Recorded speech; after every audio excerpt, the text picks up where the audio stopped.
মুসলমান ভাইরা আমার কথা দিল দিয়ে বুঝবেন। বেশ কয়েক বছর পূর্বের একটা ছোট্ট কারগুজারি আপনাদেরকে শোনায় দিতে চাই।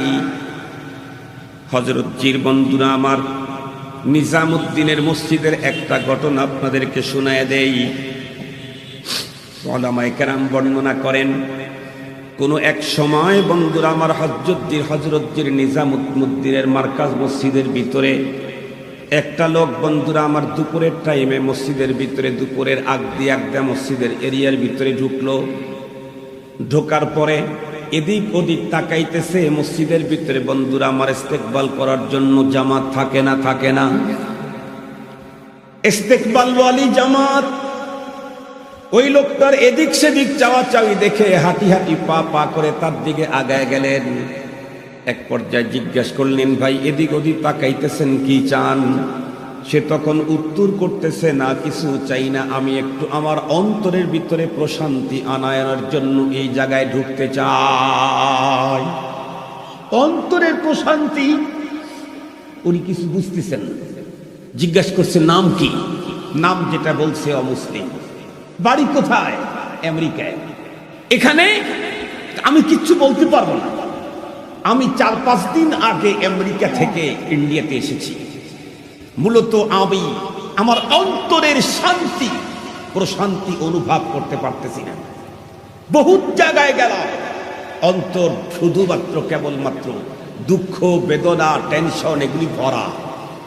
তো চাইলাম একটু দূরে যাই, একটু ঘুরে আসি, একটু ট্যুরে যাই, তাহলে অন্তরের ভিতরে শান্তি অনুভব হবে। তো সেই নিয়তেই ইন্ডিয়ার এয়ারপোর্টে নামার পরে আমি খুঁজতেছিলাম একটা ভালো মানুষ যদি পাইতাম, একটা গাড়ি 5-7 দিনের ভিসা নিয়ে আসছি, গাড়িটা আমি রিজার্ভ করতাম। দাঁড়িয়ে থাকতে থাকতে এক ভদ্রলোকের সাথে আমার দেখা হলো। সে আমাকে, আমি তাকে যখন খুলে বললাম, সে লোকটা বড় ভালো। ওই লোক বলতেছে, সে বলে, তুমি ইচ্ছা করলে আমাকে 7 দিনের জন্য রিজার্ভ করে নিতে পারো, আমি তোমাকে ইন্ডিয়ার দর্শনীয় জায়গাগুলো তোমাকে দেখায় দেব এবং আমি তোমাকে চিট করব না। লোকটি বলে, তখন আমি তার কথা বিশ্বাস করে তাকে নিলাম। আজকে 4র্থ দিন।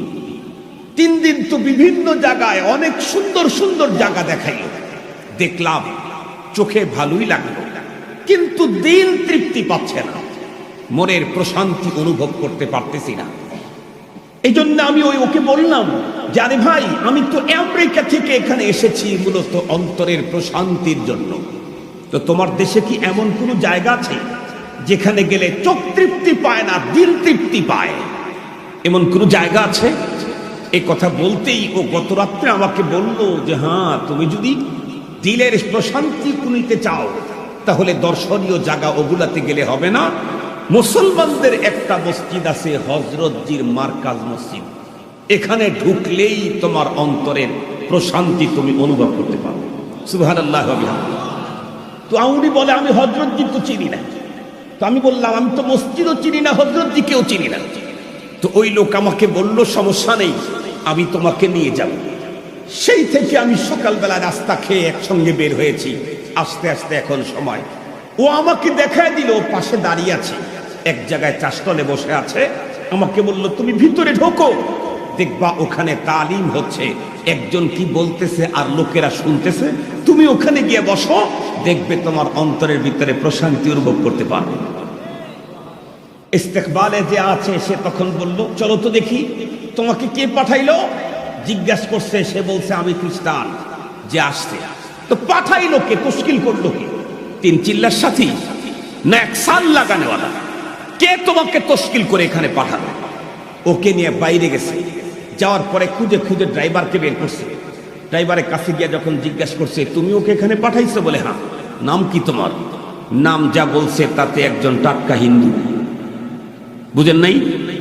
মুসলমানদের নামে বোঝা না গেল হিন্দুরা মুসলিম, কিন্তু হিন্দুদের নামে বোঝা যায় যে এটা মুসলিম না। কথা বলেন না কেন? পৃথিবীর কোন একজন হিন্দুর নাম আব্দুর রহমান, আব্দুল্লাহ, আব্দুল বাসের, আব্দুল কাদের, আব্দুল কাইয়ুম নাই। মুসলমানের নামে তার ধর্ম না বোঝা গেলেও হিন্দুদের নামেই বোঝা যায় এই লোকটা কোন ধর্মে।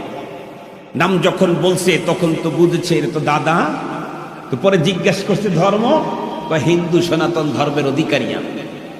তখন উনি আরো অবাক হয়ে গেছে, আরে তুমি হিন্দু আর লোকটা খ্রিস্টান, তুমি ওকে তশকিল করে এই মসজিদে ঢুকায় দিলে তার কারণটা কি?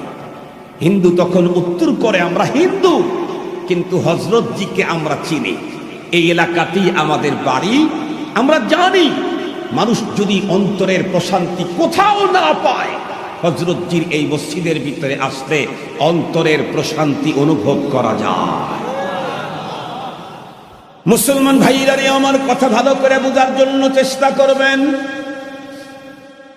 তাহলে তামাম পৃথিবীর মানুষ শান্তি যদি পেতে চায়, দুনিয়াতে কিয়ামত পর্যন্ত শান্তি দুনিয়াতে প্রতিষ্ঠা করার জন্য নতুন নতুন হাজারো ফর্মুলা আসবে আর যাবে, কিন্তু কখনো শান্তি অর্জন হবে না।